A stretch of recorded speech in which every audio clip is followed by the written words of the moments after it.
Hey everybody, Shane here, Shoebox Legends. Thanks for joining me today for another buyback rummage here on the channel. We're going to dig through this box of unprocessed Topps vintage, for the most part, buyback baseball cards and see what we can pull out today. Done a few of these in the past. I really enjoy this aspect of my collection. I love the uniqueness of these buybacks. I know quite a few of you enjoy them as well. We're joined today for the rummage by some Red Sox greats. We got David Ortiz here on the 2008 design. What's really cool about this, I don't think I've seen another one of these. They may be out there. This is a National Baseball Card Day David Ortiz card that they then stamped for the buyback program. So I don't see a lot of oddballs like this. They tend to stick to, the standard Topps flagship and update release. But in this case, we get a National Baseball Card Day David Ortiz buyback. So that one will not be eligible, or I guess it could be eligible for the Franken-Set at number 4. I'll have to think that through. And then flanking or joining Ortiz here, we've got Lee Smith, Hall of Famer, on the 89 Topps design there with that great warm-up jacket. And then this Pedro is a nice one. This is from the 1999 Topps release initially, and then stamped and issued 18 years later as part of the Rediscover Topps buyback program in 2017. And of course, what's cool about that card, as I get it back in the background there, that is primo era Pedro around the turn of the century. He was the best player in baseball and one of the best pitchers in baseball history when that card hit the shelves the first time around. So all right, enough lead in here. Let's get to some rummaging. There are some commons in this box mixed in with the stars. It's not all star buybacks in here, but we start off with a Lou Clinton 1967 great looking Yankees card here. I'm not intimately familiar with Lou, if I'm being honest, but love these heritage box topper buybacks. If this is your first time catching one of these, I do have a Franken-Set, which is a binder, cards 1 through 792, and I will look through it as I pull these and see if they make that binder in their respective card slots. If the slot is open, they go right into the binder. If there's already a buyback there, then I do an evaluation between the new card and the existing card, and I pick a winner to remain in the set. How about a Jerry Royce next with the Pirates, one of their many, many uniforms of the era. This is from the 2014 Topps 75th anniversary buyback program. These were in Topps flagship packs. I think Topps Update specifically back in 2014. I remember opening a box of Topps Update and pulling 5 or 6 of these out of my box. So great card there. Next up, how about the action image on this Darrell Cheney for the Cincinnati Reds?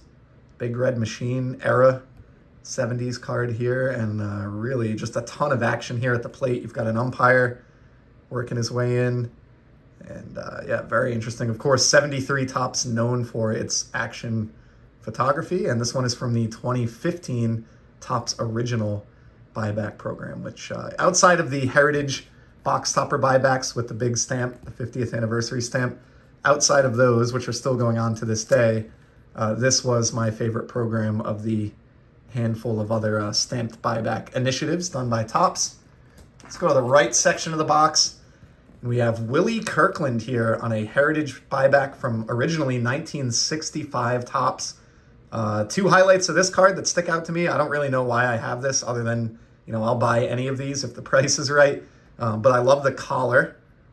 That's pretty wild. Looks like kind of like vampire-ish a little bit. And then obviously the toothpick is the star of the show here.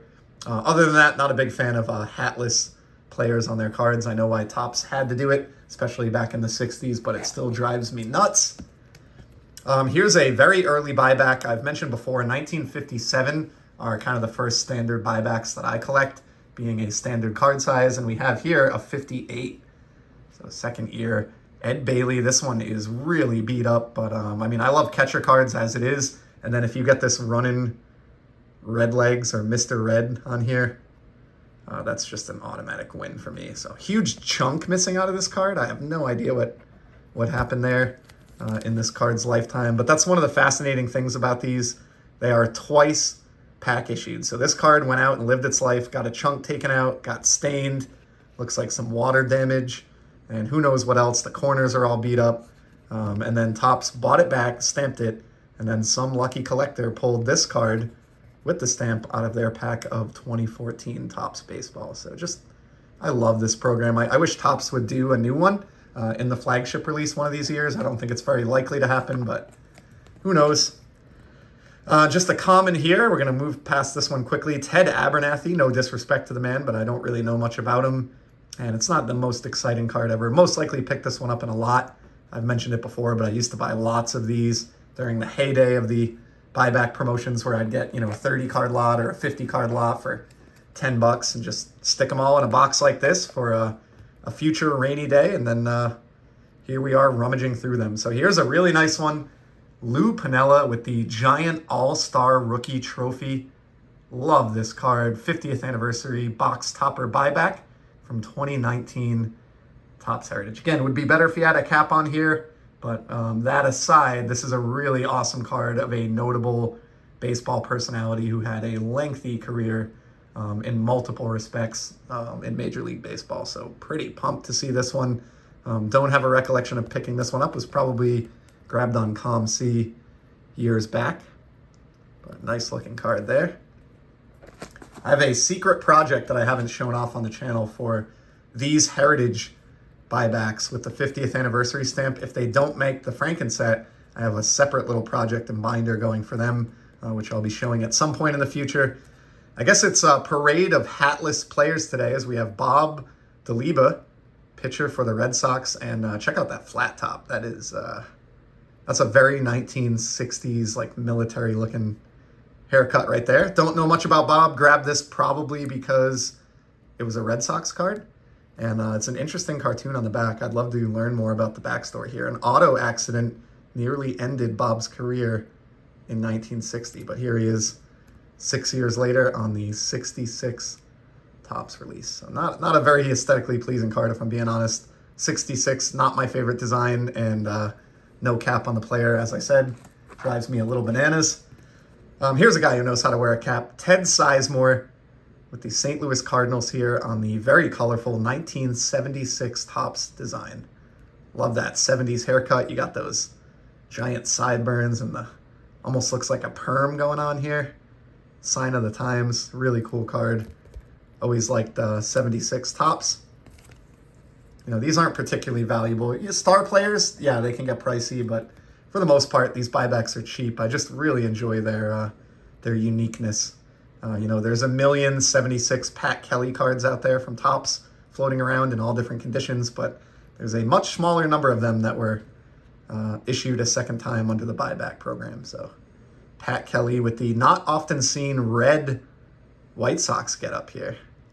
And again, just perfectly 70s sideburns. That was definitely the style of the day looking through these cards. Go back next to 1960, and why not another capless player with Tom Acker, pitcher here for the KCAs. I say it every time I see one, but I love the elephant logo. And 1960, for whatever reason, the more you collect these, the more you realize there are some years that are definitely more prevalent than others. Like 1979 Topps, for example, there's tons of buybacks. 73, there are tons of. 1960 is one of those years where I don't seem to see as many of these, at least anecdotally, in my experience. So happy to add that Tom Acker. Not a lot of big names coming out here today.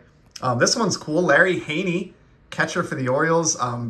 Honestly, grab this just because it's an awesome catcher card. Love the burlap. Love that giant mitt and the rest of the tools of ignorance here that Larry is donning. Mystery players in the background, behind or in front of kind of a weird backdrop of a sky there. Just a great image. Even though I don't know anything about the subject, just wanted this card due to the photograph. And this one's also definitely been well loved over the years. We've got a lot of like surface wrinkling and snow and just a lot of issues with this card, but I love the character of it. All right, next up we got a 78 Steve Foucault. Don't know the first thing about him. Pictured here in his warm-up jacket. Another one that probably just came in a lot. There you go for all you Tigers fans out there.